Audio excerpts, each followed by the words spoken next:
when is the right time to hire somebody in your business? I mean, if you're brand new, you're an entrepreneur, you might think, oh, that's something far down the road.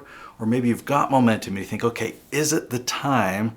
Well, I've got some advice for you to know when it's the right time and to make it a lot easier to hire someone.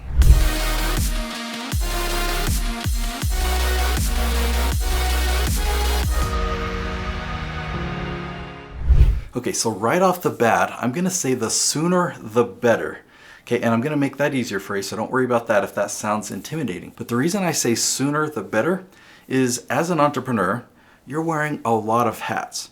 We start out as self-employed and the goal is to become a business owner. When we're self-employed, we're wearing all the hats or a majority of the hats. We're wearing the bookkeeper, we're wearing payroll, we do all the research and development, we answer emails, we're doing sales, we're doing marketing. The dream was the freedom and the ability to create, and you get to decide the direction of this business, right? For me, the dream was to innovate and to really put my ideas to the test. But then we quickly learn as we jump into business that there's so many other tasks that we have to do in order to have our business be successful that most of our time isn't spent doing that innovation or the creation. So the sooner that we can hire people to help us with some of these other tasks, then the sooner we'll be able to create and to grow and to really make an impact. Now, if you don't know the drastic difference between self-employed and business owner, be sure you're a subscriber on this channel because I talk about that a lot. That's a huge difference to know, and the goal that I have in helping you on this channel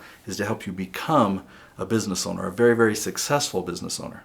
Now, until you hire someone and hire multiple people, until that time, you're actually 100% self-employed. And there are plenty of examples where people think, okay, now I'm a business owner. You know, let's talk about dentists because I thought I wanted to be a dentist. I got a degree in human biology.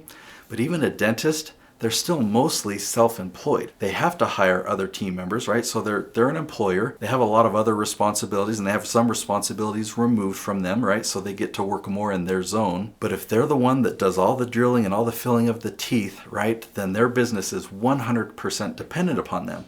And if they take a vacation for a week, their practice has to shut down for that week. Now here's my first piece of advice, and that's to start by hiring contractors. There's a lot of advantages that can come with hiring a contractor and a lot of disadvantages that can come with hiring an employee. First of all, hiring an employee is a lot more complicated. The interview process is complicated, the payroll process is complicated, and it can also be pretty expensive to do that, and it can be risky. When you hire a contractor, you get to test them out. You can hire them just for one project to make sure that you work well together, to make sure that they do well on that project. Another advantage of a contractor is you don't have to hire them full time. There are a lot of freelancers that offer their services to a variety of people or to a variety of businesses, so you can hire them for a portion of time, a portion of their schedule, and they can work for you as needed. Now, if you've followed me for a while, you know that I hire a lot of people overseas. The advantage of hiring contractors overseas is you can get amazing talent. You can be an amazing blessing to them because they are really looking for the opportunity.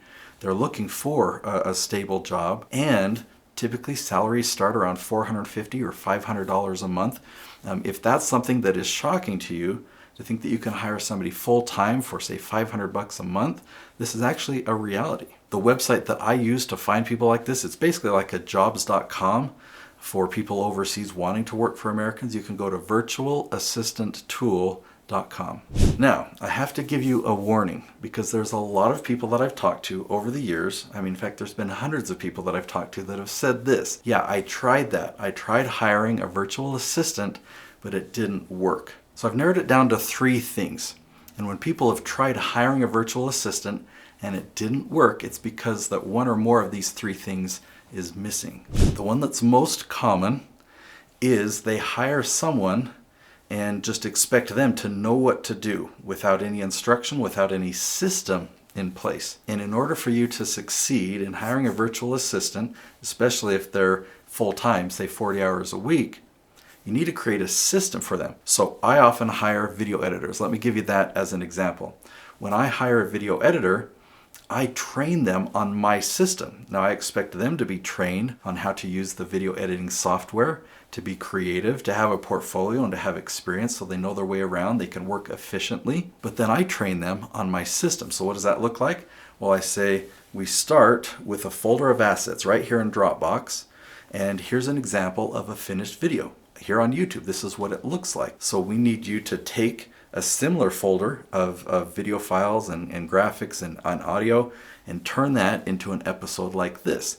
And here's the steps that you can follow. Here's the templates that we create. So I give them a system, a step-by-step process that they can follow, even a checklist of items to check off. And then when they say, okay, I've done it, I take a look, and if they've at least got 80% of the way there, then I know that I've hired a winner. So that's the first ingredient, to have a step-by-step system that you create that you're hiring somebody to run. Now, a trial assignment is the second thing. Most people don't do trial assignments. They'll just go through an interview process, typically like we do when you're hiring an employee. There's just an extensive interview process, but there's no trial assignment. Trial assignments are so valuable. I let the applicants know this is how I hire. I'm going to hire you for a trial assignment. You will be paid for it. If that goes well, I'll hire you for a trial a week. And if that goes well, then you'll become a full-time member of my editing team. So I give them a project like this. I show them the system. If they can get it 80% of the way there during that trial assignment, we'll give them feedback. Okay, you did great. Here's some additional things you need to do. Change this transition, and we'll help them get it to 100%. Then I might give them another trial assignment during that trial a week, and maybe they're going to get it to 81%. They do it again, maybe 85%. Well, eventually, they're able to get it to 100% every time.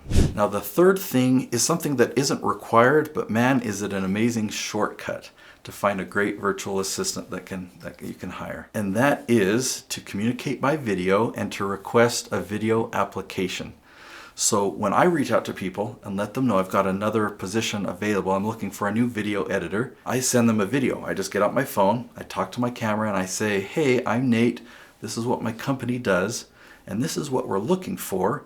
These are the skill sets that we need. And I want you to make a selfie video back for me, just introducing yourself. Talk to me about why you want to work for my company. Talk to me about why you feel this is a great fit for you. And let me see your portfolio. If you've got another link you can share, but just talk to me for about 3, 4, 5 minutes on video, and that'll be a part of your application. So there's some technical ideas for you, but if I can just share something that comes with a lot of feeling, I want to encourage you to hire right away. When I first learned that I could hire somebody overseas and only need to pay them $450 and have that be a blessing for them, something that's like a dream job for them, within 36 hours I had hired somebody. And I made mistakes along the way. I didn't know how to manage or how to train or how to be a boss. I've been talking a lot about contractors, and that's what I encourage, but whether you hire a contractor or you hire an employee, when you hire your first person, it's a game changer, because this is your vision, this is your company, and somebody else is helping you build that. And you hire a second person and a third person and up to 10 people.